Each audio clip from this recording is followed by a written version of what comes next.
Dis Dinsdag, 17 Februarie, Dirk wat praat, goeiemôre. Handelinge 12 word dikwels op 'n manier gelees wat onbedoeld druk plaas op moe gelowiges.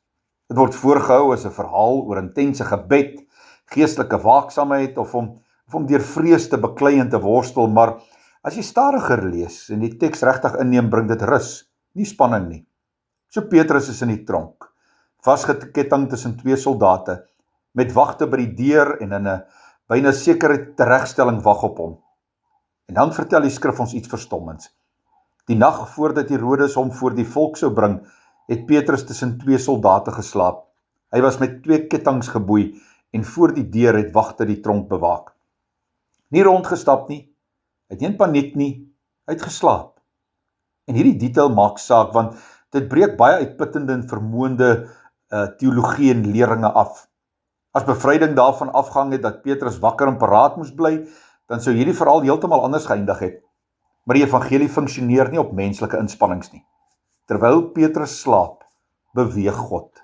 'n Engel verskyn, lig vul die sel, kettinge val af, deure gaan oop. Niks hiervan gebeur omdat Petrus aktief is nie. Dit gebeur omdat God getrou is. Bevryding begin sonder dat Petrus enige iets initieer. En die verhaal word nog meer vertroostend wanneer ons sien hoe stil God werk. Die engel moet Petrus wakker maak. Petrus volg hom uit die tronk en dink dit is dalk 'n visioen. Die skrif sê Petrus het agter die engel aangegaan sonder om te besef dat hy werklik bevry word. God se redding is so sag en ongeforseer dat Petrus dit skaars in die oomblik kan verwerk. Daar's geen gevegstonele nie, geen dramatiese worsteling nie, net genade wat ontvou terwyl die wêreld slaap. Dit raak diep aan uitgeputte gelowiges. Baie is geleer dat God net werk wanneer hulle geestelik intens besig is, sendingwerk doen en preek en bid ensovoorts, en wanneer hulle emosioneel sterk is of voortdurend besig is om hard te arbei. Handelinge 12 vertel 'n ander verhaal. God werk ook wanneer sy mense uitgeput is. Hy beweeg wanneer bewustheid maar laag is en krag maar min is. God wag nie vir 'n volmaakte geloof nie. Hy tree in omdat hy reeds die uitkoms bepaal het.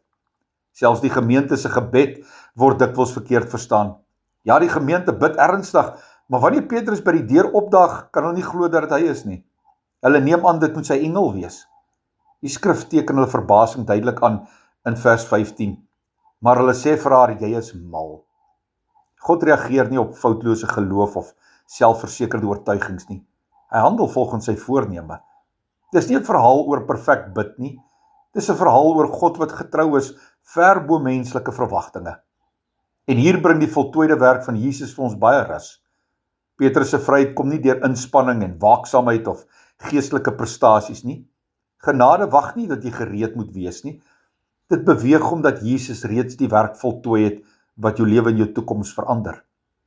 Dit korrigeer hierdie skadelike oortuiging wat baie mense ronddra. Rus vertraag nie vir God nie. Uitputting diskwalifiseer jou nie. Slaap is nie 'n gebrek aan geloof nie. Soms is dit die duidelikste uitdrukking van vertroue. Petrus slaap omdat sy lewe nie meer in sy eie hande is nie. Dis 'n voltooide werk geloof. Nie om vir beheer te beklei nie, maar om in sorg te gaan rus. So as jy moeg is, dan is hierdie verhaal vir jou. As jy voel jy kan nie strewe nie, jy kan nie waak en alles bymekaar hou meer nie, dan praat Handelinge 12 van vrede. God staan nie stil en wag dat jy moet wakker word nie. Hy het reeds begin beweeg. Hy het nie jou energie nodig om sy wil te volbring nie. Hy leen nie krag by jou nie. Hy voorsien dit. Jou rus stop nie God se werksaamheid nie. Jou uitputting vertraag nie sy krag nie. Die evangelie is nie God wat kyk of jy wakker bly nie. Dis God wat werk omdat Jesus reeds voltooi het wat gedoen moes word. Jy mag rus. God is getrou in homself. Die uitkoms sal kom. Here, dankie vir hierdie versekering. Amen.